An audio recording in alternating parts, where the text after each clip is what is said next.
Hello दोस्तों। तो movie की स्टार्टिंग में हमें एक लड़के जैक को दिखाया जाता है जो कि एक क्रिसमस की पार्टी में आया हुआ होता है और वहाँ पे वो सभी बच्चों को ये बता रहा होता है कि सेंटा नाम का कोई भी चीज़ नहीं होता है, क्योंकि वो सेंटा पे बिल्कुल भी बिलीव नहीं करता है। जिसके बाद कोई भी बच्चे उसकी बात मानने के लिए विश्वास नहीं करते हैं।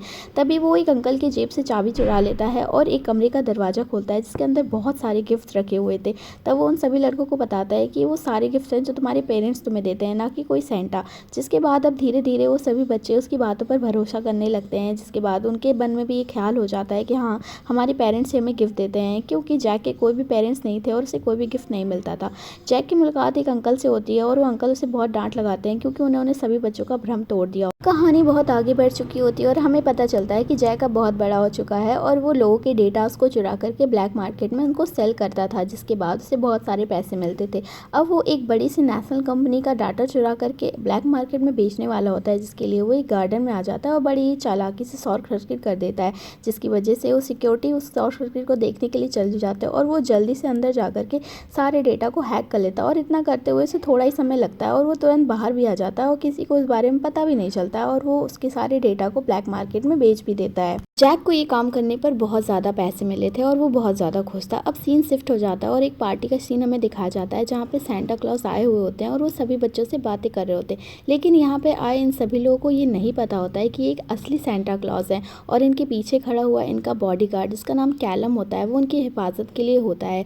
जैसे ही ये पूरा फंक्शन ख़त्म हो जाता है, कैलम उनकी हिफाजत करते हुए एक बहुत ही सीक्रेट दरवाजे पर आ जाता है और ये लोग एक अजीब से एयरपोर्ट पे रुकते हैं जहाँ पे सेंटा की शाही सवारी उनका इंतजार कर रही होती है और उसके पीछे दो रॉकेट लॉन्चर भी होते हैं जो कि सेंटा की हिफाजत के लिए होते हैं। अब तेज़ी से उसका दरवाज़ा खुल जाता है और ये लोग बहुत ही ज़्यादा स्पीड से आसमान की तरफ उड़ जाते हैं। यहाँ पर सेंटा का घर होता है जो कि सभी लोगों से छुपाया गया होता है क्योंकि एक सील्ड के अंदर होता है। जैसे ही हम लोग सेंटा के एक बड़े से घर में पहुँचते हैं, हम देखते हैं कि वहाँ पर अलग अलग क्रिएचर्स होते हैं जो कि सेंटा के लिए काम करते हैं और अगले 2 दिन में क्रिसमस आने वाला होता है, जिसके लिए बहुत सारी तैयारियां करनी होती हैं, बहुत सारे गिफ्ट भेजने होते हैं, जिसके लिए सभी लोग ज़ोर ज़ोर से अपने काम में लगे होते हैं। तभी हम लोग देखते हैं कि कैलम अपने हाथ में एक लेटर लेके सेंटा के पास आता है। ये उसका रेजिग्नेशन लेटर होता है। जब वो सेंटा को देता है कि अब मैं आपके साथ काम नहीं कर सकता, तो सेंटा भी एकदम चौंक जाते हैं और कहते हैं क्यों, क्या हुआ। तब वो उसे बताता है कि जब मैं छोटा था तब मैं आपके साथ ये काम करने में बहुत मज़ा आता था, क्योंकि छोटे बच्चे ये सब देख करके बहुत ज़्यादा खुश होते थे। लेकिन अब वो छोटे बच्चे बड़े हो गए हैं और बड़े होकर वो बहुत ही ज़्यादा बुरे काम कर रहे हैं, जिसकी वजह से मुझे उनसे नफ़रत होने लगी और मुझे लगता है कि अगर मैं और ज़्यादा आपके साथ काम करूँगा तो मेरी ये नफ़रत और ज़्यादा बढ़ जाएगी। जिसके बाद सेंटा उसे कहते हैं अच्छा ऐसी बात है तो चलो कोई बात नहीं, बस क्रिसमस तक तुम मेरे साथ रह लो। जिसके बाद वो दोनों लोग हैंडशेक करते हैं और अपने अपने जगह चले जाते हैं। तभी हम लोग देखते हैं कि सेंटा के घर के बाहर जो सील्ड होती है उसे कुछ लोग स्पेशल गन से तोड़ने की कोशिश कर रहे होते हैं और यहाँ पर पूरी तरीके से हड़कंप मचा हुआ होता है। लेकिन सभी लोग धीरे धीरे करके सेंटा के घर में घुस रहे होते हैं। कैलम जो कि दूसरी बिल्डिंग से ये सब देख रहा होता है, उसे लगता है कि कुछ तो गड़बड़ हो रही है वहाँ पर। वो जल्दी से जाकर के सेंटा के कमरे में चेक करता है तो देखता है कि सेंटा वहाँ पर नहीं है। वो सभी लोगों को सेंटा को ढूंढने के लिए कहने लगता है, लेकिन सेंटा कहीं भी नहीं मिलते। तो वो जल्दी से उनके कमरे में आता है तो देखता है उनके कमरे के दरवाजे का बालकनी खुला है और नीचे एक अजीब सी गाड़ी उसे लेके जा रही होती है। वो इतना दिमाग लगाता है, सोचता है ज़रूर सेंटा इसी में होते हैं और वो जोर से छलांग लगाता है, उस गाड़ी के ऊपर कूद जाता है। जिसके बाद वो गाड़ी और तेज़ रफ्तार पकड़ लेती है, लेकिन उसके सामने एक बड़ा सा ब्रिज आ जाता है, जिसकी वजह से कैलम खुद को बचाने के लिए गाड़ी से दूर हटना पड़ता है। लेकिन तभी भी वो उस गाड़ी का पीछा नहीं छोड़ता है। जिसके बाद कैलम अपनी जेब से एक छोटी सी टॉय निकालता है और उसे बहुत बड़ी कर लेता है। जिसके बाद वो अपनी उस टॉय से उस गाड़ी का पीछा करने लगता है जिसके अंदर सेंटा होते हैं। लेकिन देखते गाड़ी उनसे काफ़ी ज़्यादा तेज चल रही होती है। वो जल्दी से अपने कंट्रोल रूम में इस बात की खबर करता है, लेकिन सभी लोग इसी बात को जानकर हैरान थे।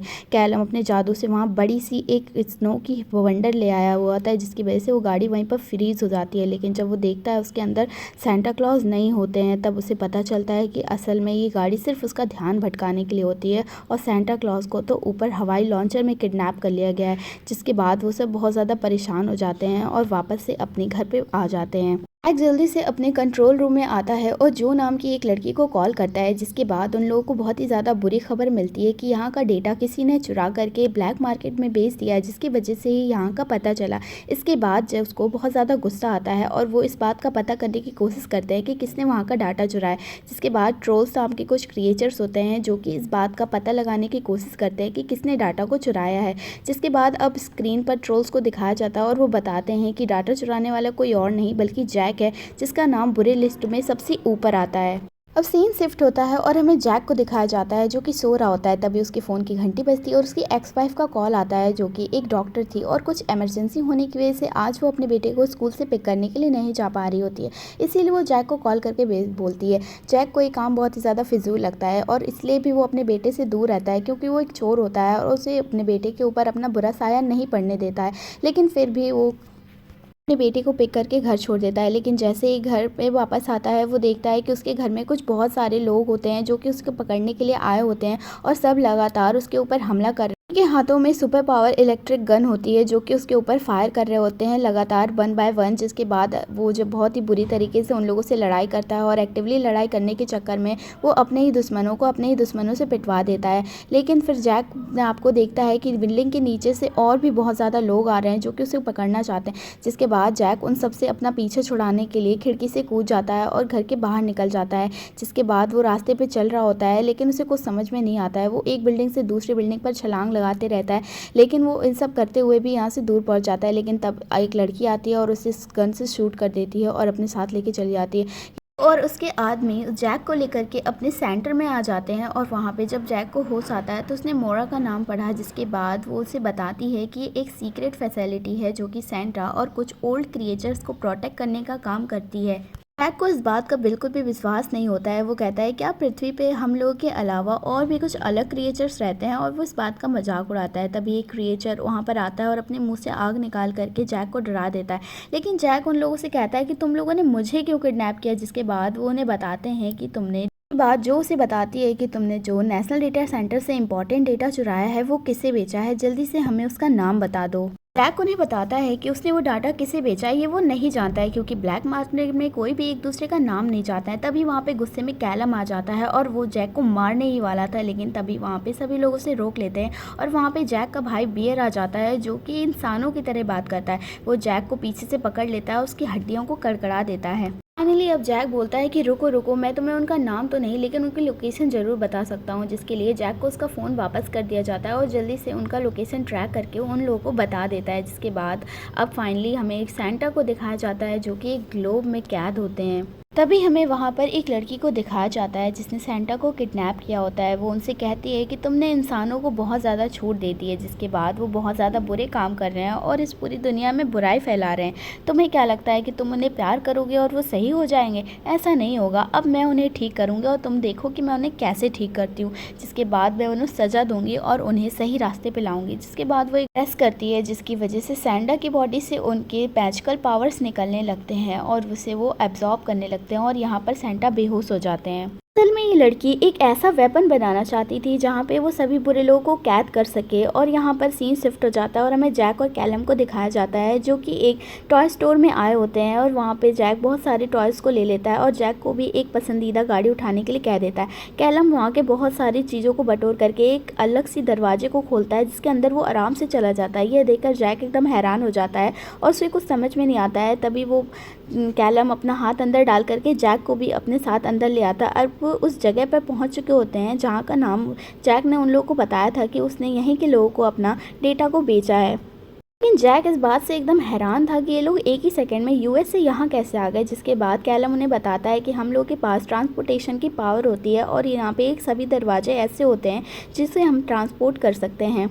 जैक अभी इसी बात से हैरान था, तभी कैलम ने उसके हाथ से वो टॉय कार ली और उसे अपने जादू से बहुत ही ज़्यादा बड़ी कर दी। जिसके बाद ये देखकर और भी ज़्यादा हैरान हो गया। जिसके बाद ये लोग पहुंच जाते हैं अपने उसी डेस्टिनेशन पे जहाँ पे इन लोगों ने वहाँ पे डाटा बेचा होता है। हम देखते हैं कि ये लोग बहुत ही शानदार बीच पर पहुंच चुके होते हैं जहाँ पे बहुत सारे माफियाज घूम रहे होते हैं और वहाँ पे उनका लीडर भी होता है जिसने जैक से वो ब्लैक डाटा खरीदा था।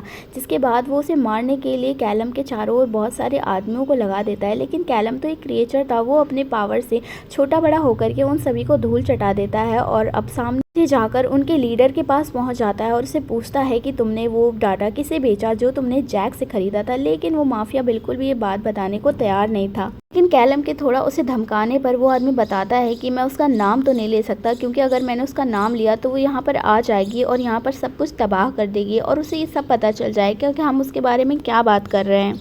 कलम ने जल्दी से उस गैंगस्टर का पूरा कॉलर पकड़ लिया, जिसके बाद वो थोड़ा सा दिमाग लगाता है और रेत पे उस लड़की का नाम लिख देता है जिसने उसका डेटा खरीदा था। खुद तो उसने उसका नाम नहीं लिया, लेकिन जैक ने उसका नाम ले लिया था, जो था गिलर। उसका नाम लेते ही उस बीच का पूरा माहौल ही चेंज हो जाता है और वो सीधे के सीधे उस आदमी के अंदर आ जाती है। असल में वो लड़की एक बिच होती है जो कि जादुई शक्तियों से बुरे लोगों को कैद करना चाहती है और अपना सारा साम्राज्य बिछाना चाहती है। देखते ही देखते उस पूरे विच का माहौल ही बदल जाता है। सारी तरफ काले बादल आ जाते हैं और वो विच अब उस गैंगस्टर के अंदर आ जाती है और अपनी ही वॉइस में उन लोगों को धमकाने लगती है। विच उन लोगों को कहती है कि सेंटा को तो मैं बिल्कुल भी वापस नहीं करूंगी, क्योंकि उनके जरिए मैं एक ऐसा वेपन बना रही हूँ जिसके अंदर वो सभी बुरे लोगों को कैद कर लेगी। और इतना कहते ही वो विच वहाँ से चली जाती है और विच पूरे बीच का माहौल वापस से वैसा हो जाता है जैसा पहले था। गैंगस्टर को अब सब समझ में आ जाता है और वो बताता है कि अब वो विच उसे नहीं छोड़ेगी। देखते ही देखते हम देखते हैं कि समुद्र के अंदर से एक बड़ा सा आइसक्रीम ट्रक बाहर आ रहा है और उसके बाहर आते ही उसके अंदर से बड़े बड़े स्नोमैन बाहर आते हैं और वो उन लोगों के ऊपर हमला करना स्टार्ट कर देते हैं। जैक अपनी जान बचाने के लिए अलग अलग तरीके इस्तेमाल करता है। वो जैसे ही अपने वेपन से उसके ऊपर हमला करते हैं, वो सारी चीज़ें आइस में बदल जाती हैं और वो वहाँ पर बुरी तरीके से तबाही मचा देते हैं। कैलम और जैक अपनी पूरी पावर से उन सबसे लड़ रहे होते हैं, लेकिन वो तो आए थे सिर्फ उस गैंगस्टर को ख़त्म करने और आखिरकार वो उसे ख़त्म करके ही मानते हैं। लेकिन वो कैलम और जैक के ऊपर भी बुरी तरीके से हमला करते हैं। उन्हें जितना मारो वो उतने ही ज़्यादा तेज़ हो जाते हैं, लेकिन जैसे ही उनकी नाक निकाल ली गई वो पूरे के पूरे गल गए और धूल मिट्टी में मिल गए। बात कैलम को तो समझ में आ गई, पर जैक अभी भी उन लोगों से भिड़ ही रहा था। जैक उन्हें जलाने की कोशिश करता है, मारने की कोशिश करता है, लेकिन फिर भी वो जैसे थे वैसे ही दोबारा से बन जाते हैं। उनको कुछ समझ में नहीं आ रहा होता है कि तो क्या करें। जैक किसी भी तरीके से अपनी जान बचाता है, जिसके लिए वो पूल में कूद जाता है, लेकिन पूल में भी वो अपना जादू फैला देते हैं, जिसके बाद जैक का पैर उस पूल में जम जाता है। यहाँ पर देखते ही देखते जैसे ही वो जैक के ऊपर हमला करके उसे मारने वाले होते हैं, अचानक से वहाँ पे कैलम आ जाता है और उनकी नाक की जगह लगी हुई गाजर को निकाल देता है, जिसके बाद वो स्नोमैन बिल्कुल ही पिघल जाते हैं और ख़त्म हो जाते हैं। जिसके बाद अब हमें विच का सीन दिखाया जाता है। विच ने सेंटा की बहुत सारी पावर्स को यूज़ करके एक ऐसा ग्लोब बनाया जिसके अंदर कोई भी बुरा इंसान अगर उसे टच करेगा तो उसके अंदर कैद हो जाएगा। अपनी इस पावर को टेस्ट करने के लिए वो अपने एक ग्लोब को धरती के ऊपर वहाँ भेज देती है, जो कि सबसे पहले एक बहुत ही बुरे आदमी के हाथ लग जाता है। जैसे ही वो उस ग्लोब को छूता है, उसके पास अलग अलग तरीक़ों की लाइट जलने लगती है और उसे जादुई चीज़ दिखाती है और वो आदमी उसके अंदर कैद हो जाता है। अपना एक ग्लोब काम करता देख उसे बहुत ज़्यादा खुशी होती है और हमें पता चलता है कि जैक और कैलम को पता चलता है कि एक अलग तरीके का जादू पूरे जापान में फैल गया है। जिसके बाद वो जो की मदद से जापान जाने के लिए रेडी हो जाते हैं और वो जापान पहुंच जाते हैं, जहाँ पे उन्हें पता चलता है कि यहाँ तो सेंटा का भाई भी रहता है। जिसके बाद वो वहाँ पे उस जगह पहुँच जाते हैं जहाँ सेंटा का भाई रहता है। वहाँ अलग अलग से ही अंधेरा था और चारों तरफ अलग अलग क्रिएचर आसपास घूम रहे होते हैं। जैसे ये लोग यहाँ पर एंटर करते हैं तो कैलम जैक को पहले ही वार्न कर देता है कि यहाँ के किसी भी चीज़ों को मत छूना है, लेकिन जैक तो ठहरा एक चोर। वहाँ पर पड़े सोने के सिक्कों को देखकर उसे रहा नहीं गया और उसने कुछ सिक्के उठाकर अपने जेब में रख लिए। जिसके बाद वहाँ पे लगी घंटियाँ ज़ोर ज़ोर से आवाज़ करने लगती हैं और वहाँ पे कुछ जादुई ट्रोल्स आ जाते हैं जो कि उनको पकड़ के जेल में डाल देते हैं। कुछ क्रिएचर्स आते हैं और इन लोगों को पकड़ के सेंटा के भाई के सामने ले जाते हैं, जो कि बहुत सारी मस्ती कर रहा होता है। असल में वो एक पार्टी में बिजी होता है। जब वहाँ पे वो कैलम और जैक को देखता है तो कैलम से बताता है कि सेंटा का किडनैप हो गया और किसी ने नहीं बल्कि एक बुरी सी विच ने किया है। असल में ये विच किसी ज़माने में सेंटा के भाई की गर्लफ्रेंड हुआ करती थी और ये दोनों बहुत मस्ती करते थे। जिसके बाद अब उसके भाई को पता चल गया कि सेंटा तो यहाँ नहीं आए, लेकिन वो विच यहाँ पे आई है और जिसने मुझे सदियों पुराना पहले एक गिफ्ट दिया था जो वापस लेगी। असल में वो एक ग्लोब है जिसके अंदर वो लोगों को कैद करती है। इसके बाद कैलम को समझ में आ जाता है कि वो उस ग्लोब में इंसानों को कैद करेगी और उनके बुरे कर्मों की उसको सज़ा देगी। जैसे ही ये लोग यहाँ से जाने वाले थे, असल में सेंटा के भाई ने इन्हें दोबारा से जेल में बंद करने का ऑर्डर दे दिया, क्योंकि इन लोगों ने यहाँ पर चोरी की थी जिसकी सज़ा तो इन्हें मिलकर रहेगी। जिसके बाद वो वहाँ पे उन लोगों के ऊपर हुक्म चलाने लगता है। जिसके बाद कैलम को ये बात बहुत ज़्यादा बुरी लगती है कि इसकी वजह से हम यहाँ फंस गए और आज हम जाके यहाँ से सेंटा को नहीं बचा पाएंगे। जिसके बाद जैक अपना दिमाग लगाता हुआ कहता है, आप लोग इस स्लैब गेम के बारे में जानते हैं, चलिए एक गेम खेलते हैं। इसका गेम आप कैलम के साथ खेलेंगे। आप कैलम को एक स्लैप मारेंगे, अगर वो आपको गिरा देता है तो वो जीत गया और इसके बदले में आप हमें छोड़ देंगे। जिसके बाद स्लैप गेम स्टार्ट होता है और सेंटा का भाई कैलम को ज़ोर से मारता है, जिससे उसके होश ठिकाने आ जाते हैं। अब कैलम की बारी होती है और वो भी उसे मारता है, लेकिन अचानक से वो अपना एक गैजेट का इस्तेमाल कर लेता है, जिसकी वजह से कैलम का भाई यानी कि सेंटा का भाई भी बहुत ज़्यादा दूर जाकर गिरता है, जिससे वहाँ पर सभी लोग भड़क जाते हैं इस बात को देख करके। अब जैक अपना दिमाग चलाता है और आसपास खड़े बहुत सारी चीज़ों को नोटिस करने लगता है। अब यहाँ पर हम देखते हैं कि ये लड़ाई तो बड़ी बढ़ चुकी होती है, जिसके बाद सभी लोगों के बीच में आपस में लड़ाई होने लगती है और मौका देखते ही ये दोनों लोग यहाँ से निकल के भाग जाते हैं। पर कैलम जैक को थैंक यू बोलता है उसकी जान बचाने के लिए। अब ये लोग आगे अपने सफ़र पे निकल जाते हैं ताकि ये सेंटा को बचा सके उस बुरे विच से जिसने उसे किडनैप कर लिया है। अब हमें विच को दिखाया जाता है जो कि अपने इस ग्लोब को पूरी दुनिया में फैलाने का फुल प्रूफ प्लान बना चुकी होती है।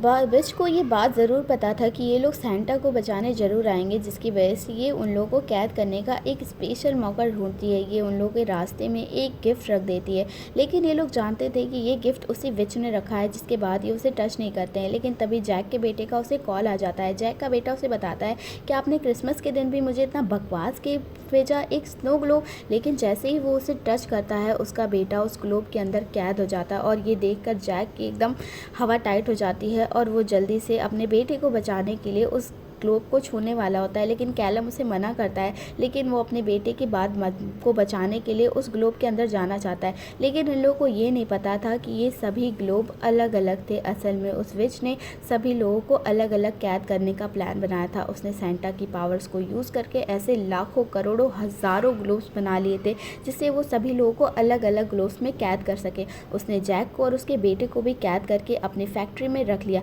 जिसके बाद अब कैलर एकदम अकेला हो जाता है और उसने जो को तुरंत कॉल करके ये सारी बातें बता दी। जिसके बाद जो अपनी पूरी टीम को इस काम में लगा देती है कि जहाँ जहाँ भी वो ग्लोब गए हैं उसकी सप्लाई रोक दी जाए। यहाँ पे इन लोगों को एक अलग ही बात पता चलती है कि जैसे विच ने बहुत सारे ग्लोब्स बना लिए, ये सिर्फ तभी पॉसिबल हो सकता है जब सेंटा अपनी सिटी में हो। इसका मतलब वो विच उसकी सिटी में ही रह करके सेंटा की पावर्स को यूज़ करके लाखों करोड़ों ग्लोब्स बना रही है और उनकी सप्लाई कर रही है। यहाँ पे इन लोगों को एक अनोखी बात ये भी पता चलती है कि सेंटा के जितने भी काम करने वाले थे अब वो बहरूपीय थे। इसका मतलब वो विच के आदमी थे जो कि भेस बदल के वहाँ काम कर रहे होते हैं। कैलर सेंटा की वाइफ को कॉल करता है और उनसे पूछता है कि आप क्या कर रही हैं, तो उसे बताती है कि मैं तो सेंटा के लिए उनकी फेवरेट कुकीज़ बना रही हूँ। जिसके बाद कैलमर को ये भी पता चल जाता है कि सेंटा की वाइफ भी झूठी हैं, क्योंकि सेंटा को बिल्कुल भी कुकीज़ पसंद नहीं है। जिसके बाद अब वो लोग पूरी तरीके से उस सेंटा की सभी बहरूपी लोगों को ख़त्म करने की कोशिश करते हैं। और यहाँ पर हम देखते हैं कि एक ग्लोब के अंदर जैक और दूसरे में उसका बेटा होता है और ये जैक का बेटा ये सब बातें बिल्कुल भी नहीं समझ रहा होता है। जिसके बाद जैक उसे कहता है कि बेटा ये लंबी कहानी है, मैं तुम्हें आराम से समझाऊंगा। जिसके बाद जैक कहता है अरे कहाँ जाना है बता दो। तभी हम देखते हैं कि उन लोग का ग्लोब टूट जाता है और वो लोग बाहर आ जाते हैं और यहाँ पे कैलर और उनकी दोस्त भी आ जाती है और यहाँ पे उन दोनों की फ़ाइट होती है, क्योंकि उसे लगता है कि कोई बहरूपिया है। लेकिन उन लोगों को पता चल जाता है कि नहीं, जैक असली है। और यहाँ पे वो लोग उसके सारी गुफा में घुस करके सारे खोजबीन करने लगते हैं। और हम यहाँ पे देखते हैं कि कैसे वो विच एक बड़ी सी प्लेन में चढ़ जाती है और यहाँ पर सेंटा की जो गाड़ी होती है वो सेंटा अगर उस पर सवार ना हो तो वो चलेगी ही नहीं। जिसके बाद जैक और कैलमर को इस बात का पता चल जाता है कि सेंटा अपनी उस गाड़ी में है और यहाँ पर वो लोग उसके ऊपर हमला करना स्टार्ट कर देते हैं। देखते ही देखते ये लोग एक ऐसे ब्रिज पर पहुँच जाते हैं और यहाँ पर विच अपना असली रूप दिखाती है जो कि एक अजीब सी डायन होती है और सेंटा भी अपने होश में आ जाते हैं और यहाँ पर बहुत ही बड़ी सी लड़ाई होती है। जिसके बाद सेंटा अपनी पूरी पावर्स का यूज़ करके उस विच को कंट्रोल करते हैं और आखिरकार उसी के ग्लोब में उसको डाल देते हैं, क्योंकि वो भी तो एक बुरी ही इंसान थी। यहाँ पे इन सब की मदद करने सेंटा का भाई भी उन लोग के पास आ जाता है। जिसके बाद सेंटा और सेंटा का भाई एक दूसरे को थैंक यू और मैरी क्रिसमस बोलते हैं और अपनी अपनी जगह पे निकल जाते हैं। अब सेंटा पूरी तरीके से रेडी हो जाते हैं और रात के उस सफ़र में निकल जाते हैं जहाँ वो बच्चों को अलग अलग तरीके से गिफ्ट बांटते हैं। और ये काम बहुत ही ज़्यादा अनोखा हो रहा था, क्योंकि बहुत सारे ट्रोल्स होते हैं जो कि सेंटा की मदद करते हैं और ये पूरा जादुई खेल बहुत ही ज़्यादा खूबसूरत लगता है। अब जैक को भी सेंटा पर यकीन हो जाता है और यहीं पर ये फिल्म द एंड हो जाती है। वीडियो को लाइक करें, चैनल सब्सक्राइब